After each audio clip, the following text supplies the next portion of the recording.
So pretty much I ran through what the government's doing to promote cybersecurity awareness, particularly for SMEs. So obviously recognizing that the audience was quite SME heavy, a lot of the context of my talk was targeted at them.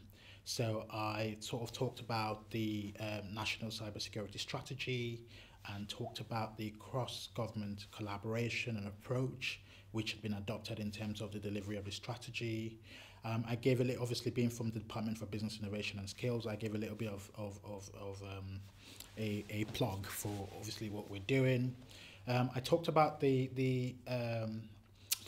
key areas I talked about were, how we engage with the private sector in terms of trying to raise awareness of the issue and raise the responsibility for the risks right up the corporate ladder, recognizing that this isn't something that should be delegated to the IT department, but something that sits at board level.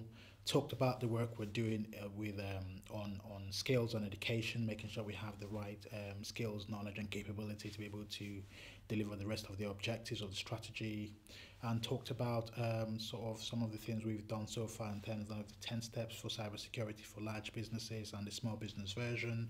Talked about as well the work we're going to be doing with Get Safe Online on a £4 million cross-government campaign in January. And then finally, I've rounded up by talking about the Innovation Voucher Scheme, which we are part funding, which is administered by the TSB, which gives SMEs, micros and startups £5,000 to be able to help grow or develop their business. Well, we recognise that SMEs are a key part to play. SMEs are a key contributor to the growth of the economy, and we think it's something we take quite seriously. So, obviously the scale, complexity and diversity of the threat it's increasing, as we have new technologies come online, it's something, it makes the problem a bit more complex sometimes, which is fine. So, it's something we continue to actively push. But at the same time, having said that, we are quite keen to work with, the industry and universities as well, because there's how we tackle this whole agenda is I think the partnership approach is the best way.